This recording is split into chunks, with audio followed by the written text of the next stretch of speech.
بسم الله الرحمن الرحیم. د آریانا تلویزیون درنو لیدونکو سلام. نن شنبه د روان لمریز کال د سلواغې 22مه چې د 2012 زیږدیز کال د فبرورۍ له 11 سره سمون خوري. پام کړئ د دې مهال خبرونو ته، خو په پیل کې د څو مهمو خبرونو سرټکي. د افغانانو په مشرۍ د سولې له خبرو څخه د ایران او پاکستان ګډ ملاتړ، د دوهم مرستیال په ټاکلو کې د 8م ځل لپاره د ولسي جرګې پاتې راتلل،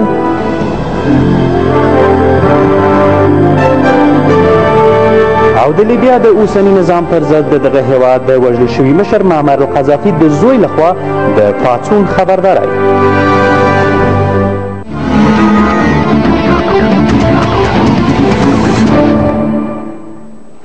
دا هم بشپړ خبرونه ویان ناصر احمد اوریا. پاکستان او ایران په ګډه د افغان دولت په مشرۍ د افغان دولت له وسلوالو مخالفینو سره د سولې د خبرو ملاتړ وکړ. د افغان ولسمشر ویان ایمل فیضي وایي چې افغان ولسمشر حامد کرزی به په هغه درې اړخیزه غونډه کې چې د افغانستان، پاکستان او ایران د ولسمشرانو لخوا په اسلام آباد کې جوړیږي برخه واخلي.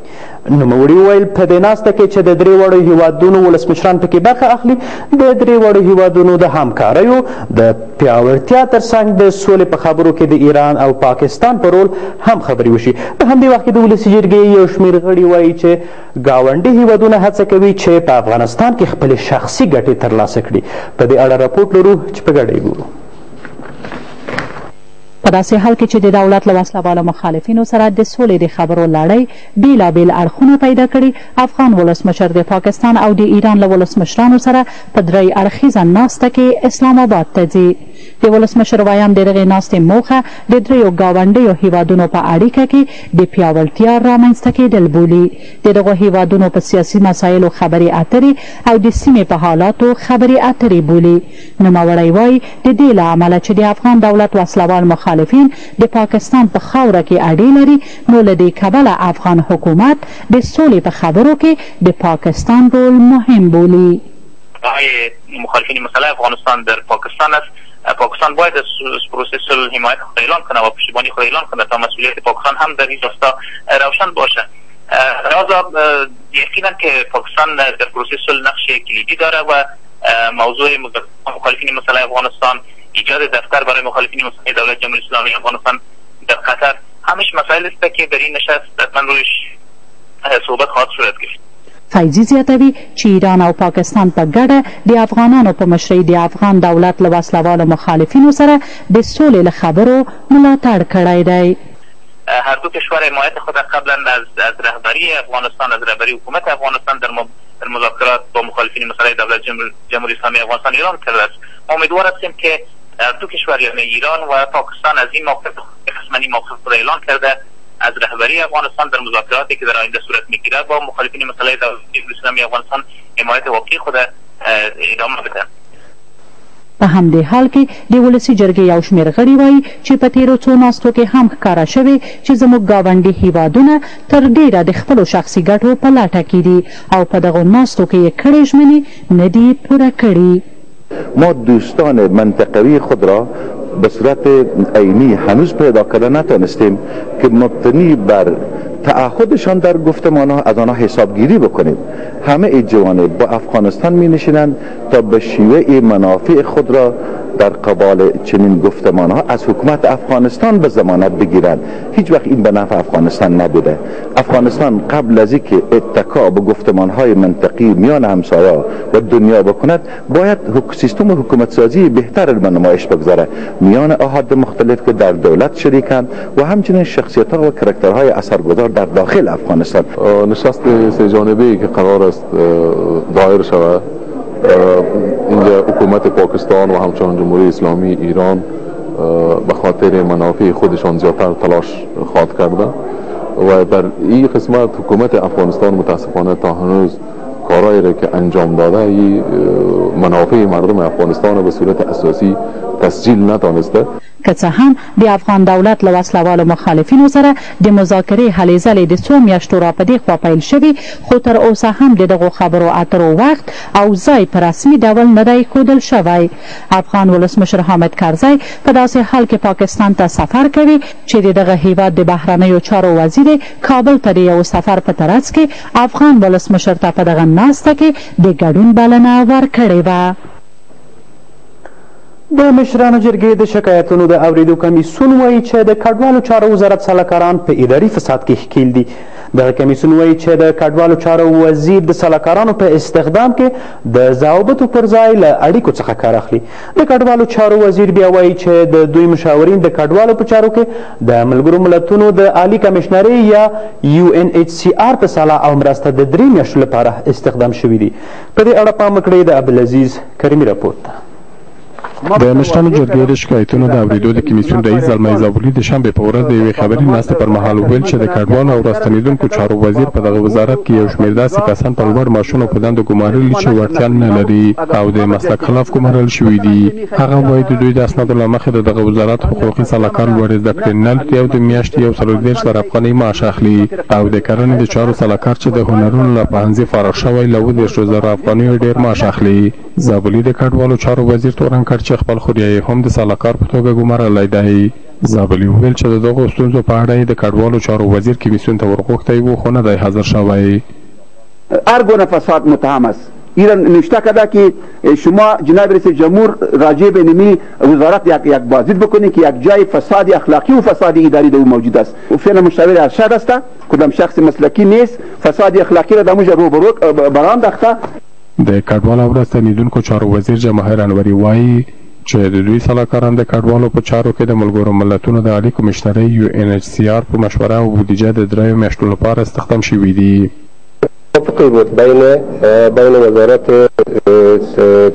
مهاجرین و UNHCR که البته به موافقه وزارت محترم مالیه. جناب وزیر به ارتباط به یک خانم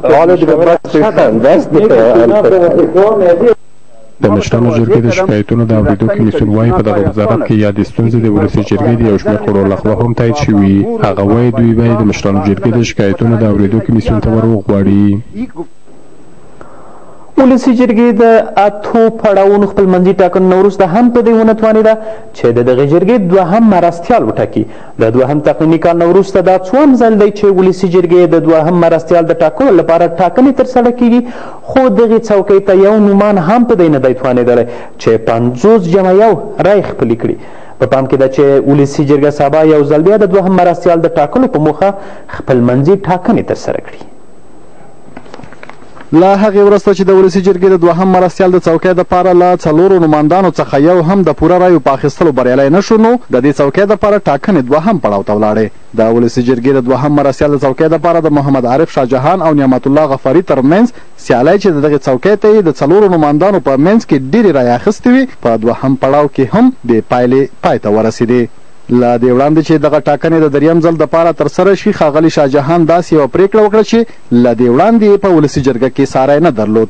نوموړي د ولسي جرګې د دوهم مرستیال د څوکۍ دپاره د ټاکنو له 3م پړاو وړاندې د ښاغلي غفاري په ګټه له خپلې نمایندۍ څخه تېر شو چې دا موضوع په ولسي جرګه کې د بحثونو لامل شوه.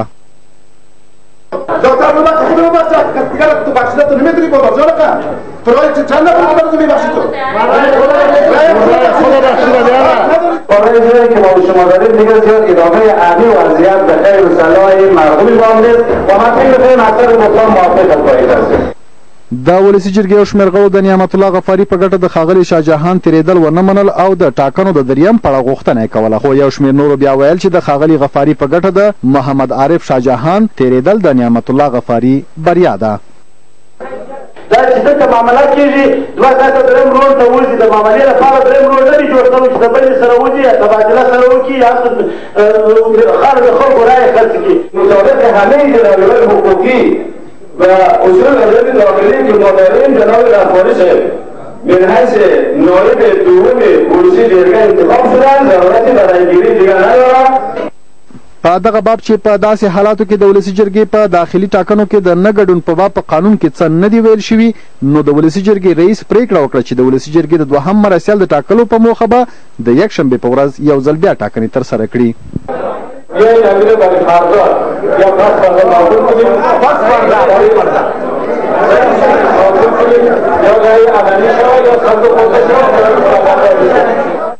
د رایو صندوقونو ته د باطل او سپینو رایو اچول د دې لامل شوي چې د ولسي جرګې غړي دوهم مرستیال ونه شي ټاکلی. دا په داسې حال کې ده چې د دوهم تقنوني کال د پیل را په دې خوا د ولسي جرګې د دوهم مرستیال د ټاکلو دپاره 8 ځله ټاکنې ترسره شوي دي. د فاریاب ولایت یو شمېر بېوزله او اړ کسان هم د بیات بنیاد له مرستو برخمن شول. په دې مرستو کې چې غذایي توکي او ژمنۍ جامې پکې شاملې وي، د بیات بنیاد د مسؤلینو او دغه ولایت د محلي چارواکو په حضور کې په اړو خلکو ویشل شوې. په فاریاب کې تیره وچکالي د ډیرو خلکو د بېوزلۍ لامل شوې ده. د بیات بنیاد مرستیال حاجي محمد اسماعیل وایي د افغانستان په نورو سیمو کې به هم له اړو خلکو سره خپلو مرستو ته دوام ورکړي. بار بنیاد بیات به عنوان نخستین مرجع خصوصی و یا نهاد خیری خصوصی کمک های خود را به باشندگان ولایت فاریاب آورده است. د بیات بنیاد د مرستو لړۍ چې غذایي مواد او ژمنۍ البسه پکې شامل دي فاریاب ولایت ته ورسېده. د بیات بنیاد مرستیال حاجي محمد اسماعیل چې د دې مرستو د ویش په موخه یې دغه ولایت ته سفر کړی وایي بیات بنیاد د خپلو مرستو په لړ کې سږکال هم هڅه کوي د خپلو مرستو په ویش سره د بېوزلو کسانو سره همکاري وکړي. امروز ما در ولایت فاریاب آمدیم که کمک‌های زمستانی را با حضور جناب والی صاحب و دیگر بزرگواران را برای یک تعداد از مستحقینش توضیح کنیم و این کمک‌های ما شامل مواد غذایی، کمپل و لباس زمستانی می باشد و این کمک‌های ما انشاءالله در دیگر ولایت‌هایی که هنوز توضیح نکردیم به زودترین فرصت انشاءالله اونجا خواهیم رسید. د فاریاب والی عبدالحق شفق په اوسنیو شرایطو کې د بیات بنیاد مرستې اغیزناکې ګڼي او وایي دغه بنسټ په سږني ژمي کې یوازینی مرستندویه بنسټ دی چې د دغه ولایت له اړو خلکو سره مرسته کوي. امیدوار هستیم که سایر شخصیت ها، تجار محترم و شرکت هایی که توانایی دستگیری از مستمندا را داره که یقینا حرکت بنیاد بیات یک الگو شده که خوشبختانه امروز بعضی بنیادهای خیریه دیگه هم در افغانستان گام برداشتن که ما فکر میکنم این یک الگو بود که بنیاد بیات در کشور ما تهداب گذاری کرد و ما برشان از بارگاه خداوند آرزوی موفقیت میکنیم. یو شمېر مرسته شوې کورنۍ په دې مرستو خوښي څرګندوي او وایي چې په دې سره به یې ستونزې یو څه حل شي. ما اینجا مایوسم که شخص خیرنده که بنیاد بیات آمده با ما کمک کرده از توجیهتون بسیار تشکر میکنیم. بیات بنیاد له موږ سره هم مرسته کړې ده. په دې سره کولی شي زما او زما د اولادونو ژوند وژغوري. له بیات بنیاد څخه ډېره خوشحاله یو. گفته مقامات حکومتی در ولایت فاریاب بنیاد بیات در چند سال گذشته به عنوان یگانه مؤسسه بیات بنیاد یوازینی خصوصي بنسټ دی چې له تاسیس څخه را په دې خوا توانېدلی په هیواد کې د روغتونونو، ښوونځیو، جوماتونو، کتابتونونو په جوړولو او د څاګانو په کیندلو او ګڼو نورو مرستو سره د هیواد په بیا رغونه کې رغنده ونډه واخلي. اوس مهال د دغه بنسټ لخوا د هیواد په څو بېلابېلو سیمو کې د څو ښوونځیو، جوماتونو او روغتونونو د جوړولو چارې روانې دي چې په نږدې راتلونکي کې به یې چارې بشپړې شي. بخشی از این کمک‌ها به شهر میمنه رسیده و به مستحقینان توزیع گردید. محمد حسن سرداش، تلویزیون آریانا، شهر میمنه، مرکز ولایت فاریاب. درنو لیدونکو، کورني خبرونه دوام لري خو تر لږ ځنډ وروسته ملتیا مو وکړئ.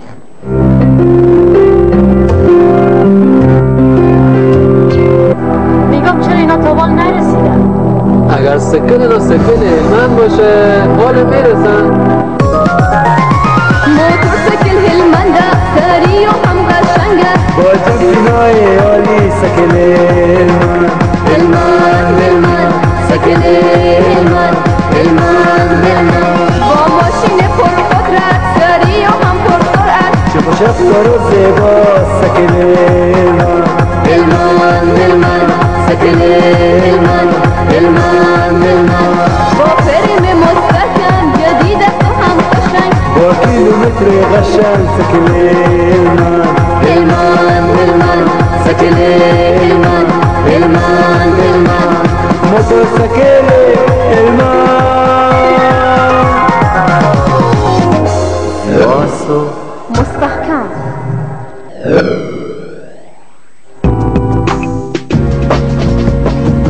با یک شماره دلخواه خیش در هر شبکه دیگر در افغانستان با 1.5 افغانی فی دقیقه تماس بگیرید. اتصالات را انتخاب نموده و از بهترین پیشکش در افغانستان لذت ببرید بدون فیس روزانه، بدون نیاز به ازدیاد کردیت اضافی و بدون فیس فعال نمودن. همین اکنون این پیشکش را فعال سازید. در صفحه پیام فاصله شماره مورد نظرتان را نوشته و به شماره 3378 ارسال نمایید و یا به شماره 555 به تماس گردیده بر راهنمایی عمل نمایید. با اتصالات آینده از شماست.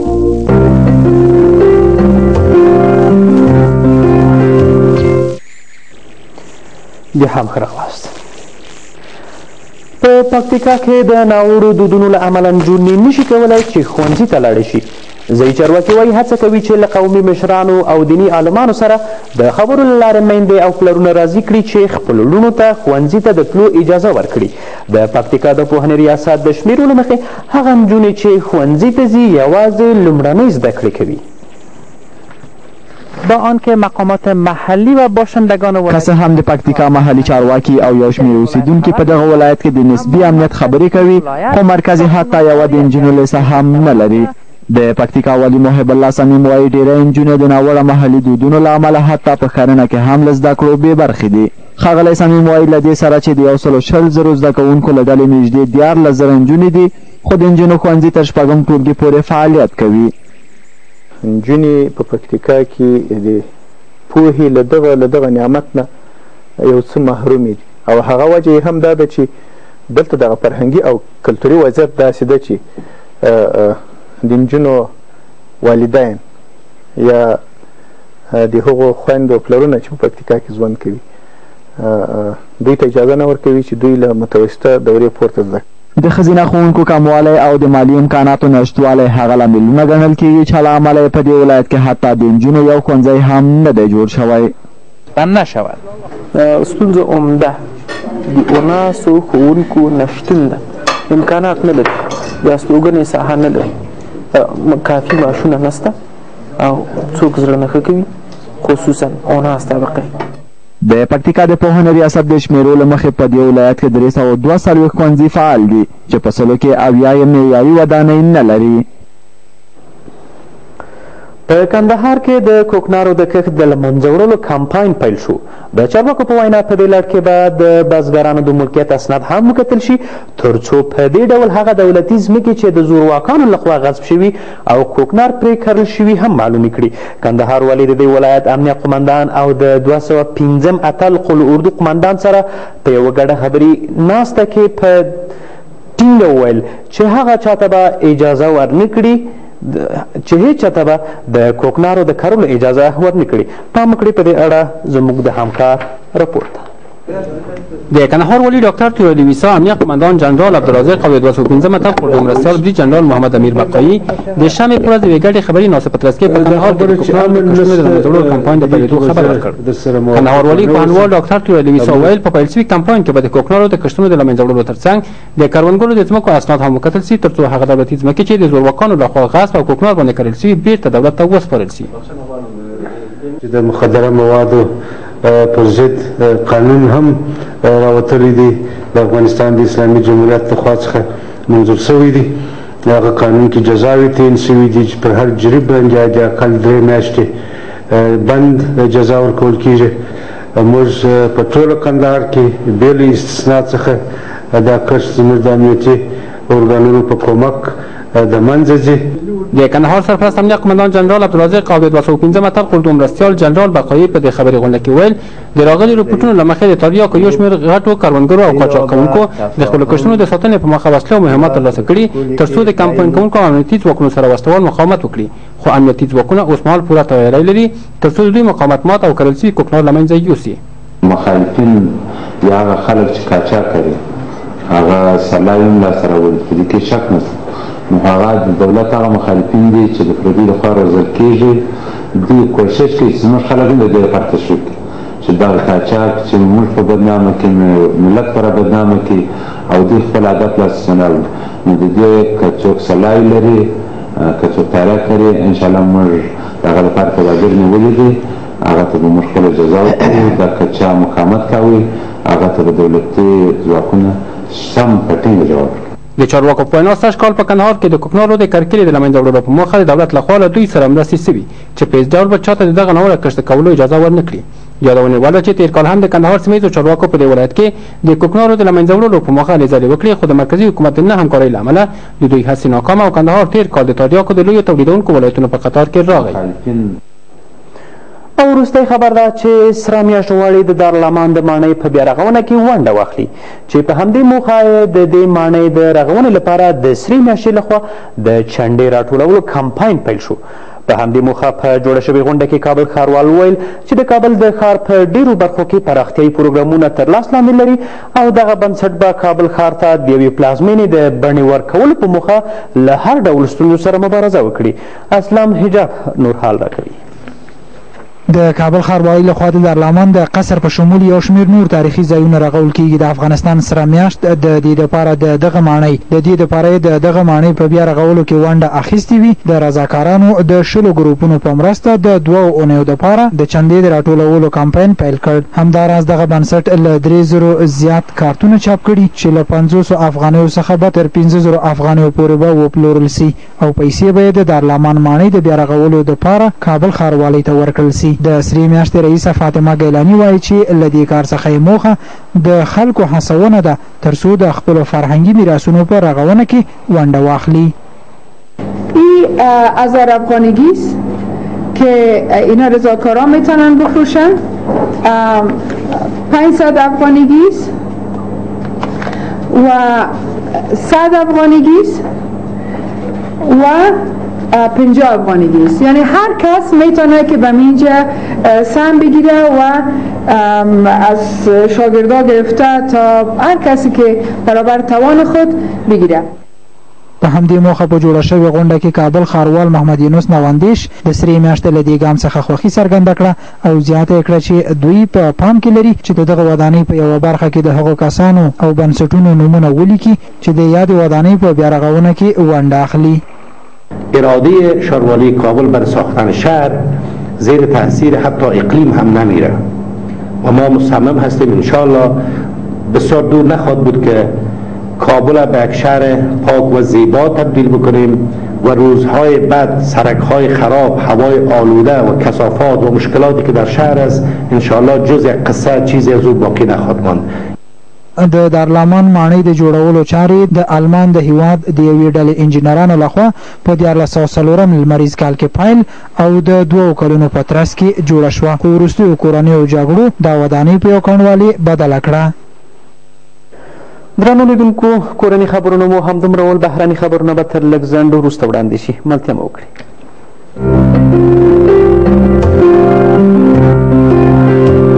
با پیشکش جدید روشن و راحتی هر وقت به هر شماره داخلی فی دقیقه در بدل فقط 1.99 افغانی تماس بگیرید. به طور ساده اشتراک نمودن در این پیشکش کوتاه مدت همین حالا با شماره 555 تماس بگیرید و با هر شخص شب و روز هر وقت در افغانستان در بدل فی دقیقه 1.99 افغانی صحبت نمایید.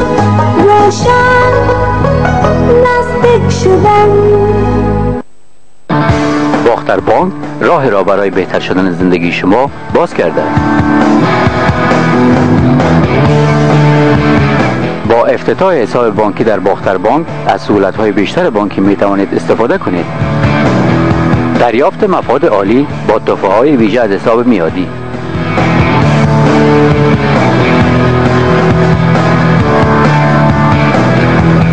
استفاده از خدمات اسمس بانکینگ در هر مکان و استفاده از خدمات قرضه برای رشد تجارت و تمویل سرمایه گذاری هایتان. بالاخره این بانک به همه نیازمندی های بانکی ما در اسرع وقت پاسخگو می باشد. باختر بانک با عرضه خدمات شفاف و معیاری همیشه در خدمت شماست.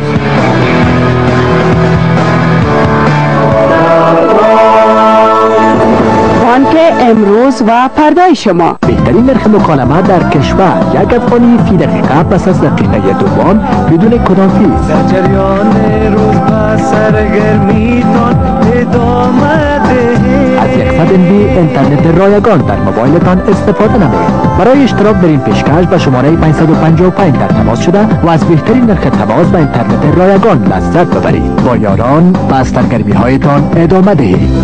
روشن نزدیک شدن.